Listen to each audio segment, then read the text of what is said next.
Hello, class. My name's Eric Campbell. This is for class FTE 217.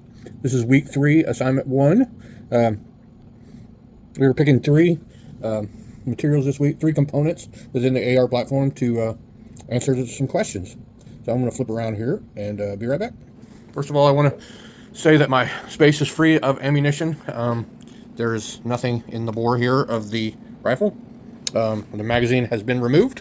Nothing in the magazine. We're free of any kind of explosives or ammo right here. We're just going to talk about a few parts of this AR. All right, the first part I'm going to talk about is the gas block. So what critical dimensions associated with this component. There are several sizes to the gas block depending on this AR-10, depending on which model you have.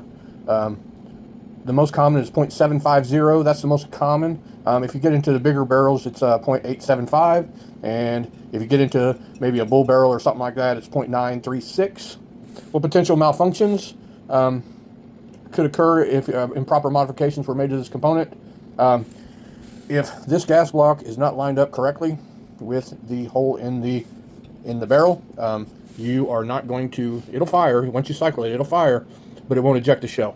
So the ejection portion is, you won't eject them. I've aligned them, misaligned them just once actually, and it won't eject the next round. So you can have to eject it by hand. The next thing you know, what's going on, and then it just won't do it.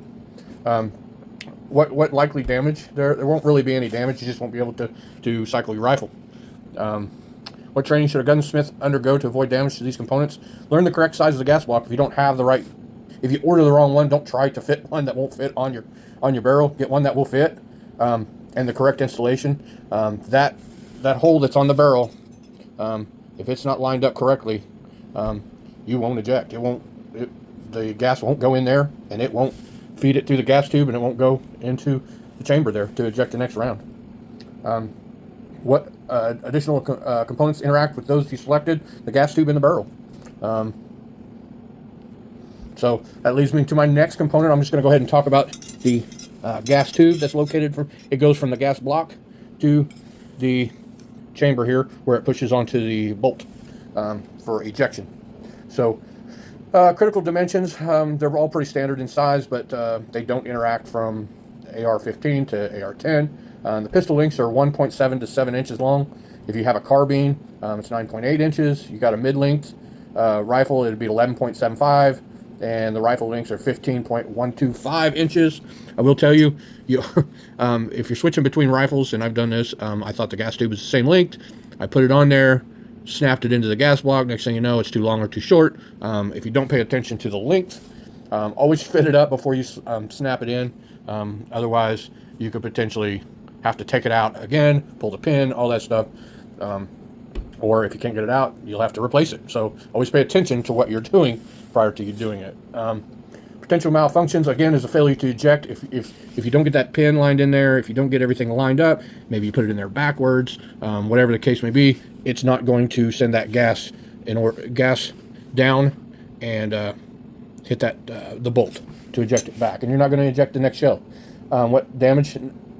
Really, you're not going to connect any damage, but you're not going to eject a shell. It will not fire the next round. Won't even cycle. What training should be done? Proper install, making sure that it's the proper fit from the gas block to the gas tube with the correct pin, and then all the holes are lined up. What components interact with those is the gas block and the barrel again, just like what we talked about. My next component I'm just going to talk about the barrel since we're here. The barrel, what critical links, critical dimensions. There's several, depending on the chambering size, it could be as lengths anywhere from 16 inches long to 24 inches long. The chamber, which would be different sizes, could be a 308, could be a 6.5 Creedmoor, could be a 243, 260 Remington, 338 Federal. Just depends on the chambering size that you end up choosing. And it also is going to interact with length, depending on the length, depending on what it's going to go on, pistol, rifle, whatever, will also change where the gas block is located, the gas length, the gas tube. You've got to pay attention to all that when you're creating these. What potential malfunctions or failure to fire may occur? Damage. Now, in this case, if you were to say get say a 243 barrel and chamber, and you end up putting the wrong round into it. Say you tried to put a 308 round in there. If it wasn't big enough, or if it's too big, you could potentially jam a round inside if it's the wrong size. Say you thought you were building a 260 and ended up building a 243, and it's the chamber's not big enough to accept the round. You end up jamming it down in there. Could be a lot of different scenarios in that case. So if you were potential malfunctions, could be failure to fire, failure to feed, failure to chamber. You could cause damage to the locking lugs on the bolt that and also on the chambering edges. If you over tighten the barrel, say you over torque the barrel nut, you could get it out of time. What I mean by out of time could potentially, when this cycles, the bolt and the lugs don't match up correctly because you've over torqued the barrel nut and getting it so when it turns, those locking lugs strike the bolt, and because they're not lined up correctly. That could potentially be a problem with your actual barrel if you don't properly torque to torque specs. What potential training a gunsmith should avoid? Learn how to properly torque the barrel and using the correct parts, especially if you've got several parts into your shop. What additional components interact with those selected? You got the bolt, the locking lugs, the gas block, the tubes. Everything interacts with the barrel and the chamber.